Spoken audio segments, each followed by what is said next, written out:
সবাই কেমন আছেন? আশা করি সবাই ভালো আছেন। আলহামদুলিল্লাহ আমরাও ভালো আছি। তো আজকে আর কোনো রেসিপি না, আজকে সন্ধ্যা রাত্রে আর ভোর রাত্রে আমরা কি রান্না করব আর কি খাবো ওইটাই আপনাদের সাথে শেয়ার করবো। এখানে অনেকগুলো শাক নিয়ে আসছিল, তো শাকগুলো আমি কিছুটা রেখে দিচ্ছি পরিমাণ আর কিছুটা নিয়ে নিচ্ছি। আর প্রতিদিন মাছ মাংস খেতে ভালো লাগে না, তাই ভাবলাম আজকে বেশ কিছু খাই। তো যে কথা সেই কাজ। আর এখানে আমি শাকগুলো ভিজিয়ে দিচ্ছি, আর এখানে আমি শাকগুলো ভিজিয়ে দিচ্ছি। আর এই তো এখানে দেখো, এই যে এখানে গিলা কলিজা আছে, এগুলা ভিজাইছি। এগুলো আজকে ভোর রাত্রে এবং সন্ধ্যা রাত্রের জন্য আমরা রান্না করবো।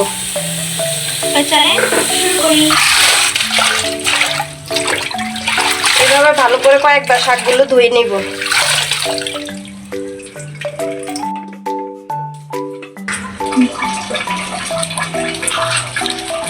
এই তো এখন আমি শাকগুলো কুচিয়ে নিব।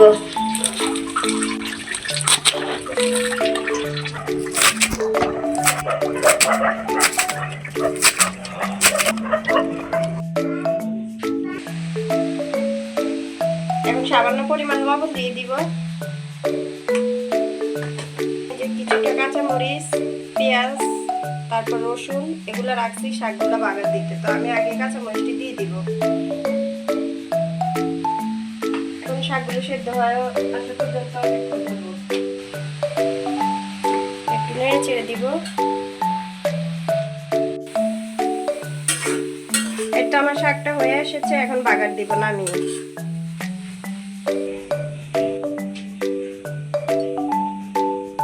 আর এগুলো ভালো করে ভেজে নেব।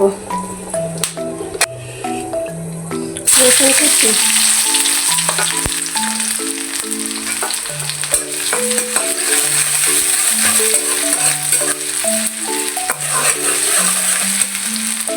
রসুনটা দিলে শাকটা খেতে ভালো লাগে আর একটা ফ্লেভারও আসে, তাই রসুন দিয়ে শাকটা বাগার দেওয়ার চেষ্টা করি। আমার রসুনগুলো বাদামি কালার হয়ে গেছে। এখন আমি মরিচগুলো এখানে দিয়ে শাকটা ঢেলে দিব।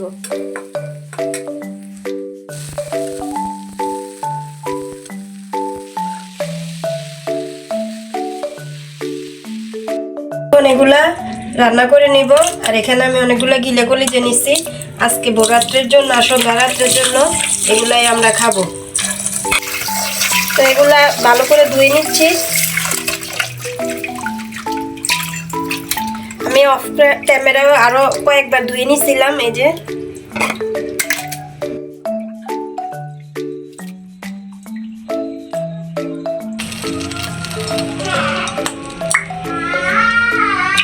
তেলটা দিয়ে নিলাম।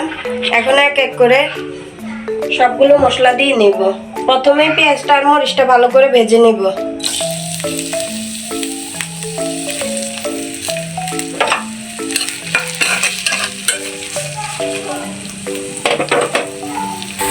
এখন দিয়ে দেব কিছুটা তেজপাতা। এখন দিয়ে দেব রসুন বাটা।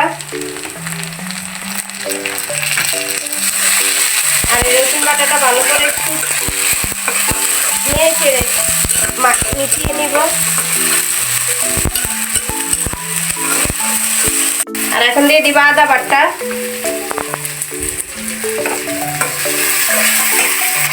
স্বাদ মতো লবণ, হলুদের গুঁড়া, মরিচের গুঁড়া। এখন দিয়ে দিব পরিমাণ মতো পানি।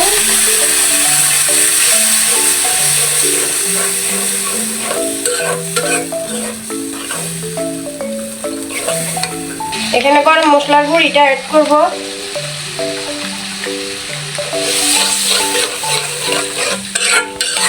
এখন মশলাগুলো ভালো করে কষিয়ে আসা পর্যন্ত ধুয়ে রাখা গিলাগুলো দিয়ে দিব।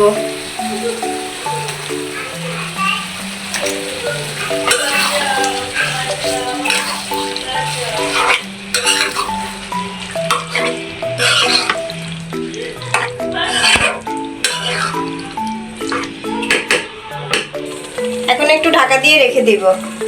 এখন গিলা কলিজাগুলো নেড়ে চেড়ে এখন কটা আলু দিয়ে দিব। আর আলুগুলো আমি আগে কেটে রাখছিলাম, এই যে আলুগুলো দিয়ে দিব।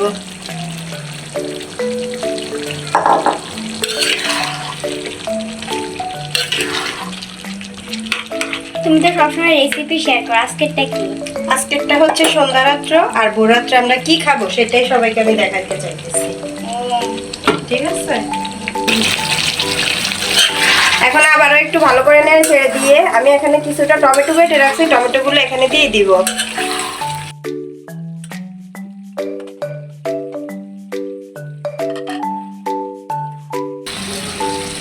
এখন আমি পরিমাণ মতো জল দিয়ে দিব।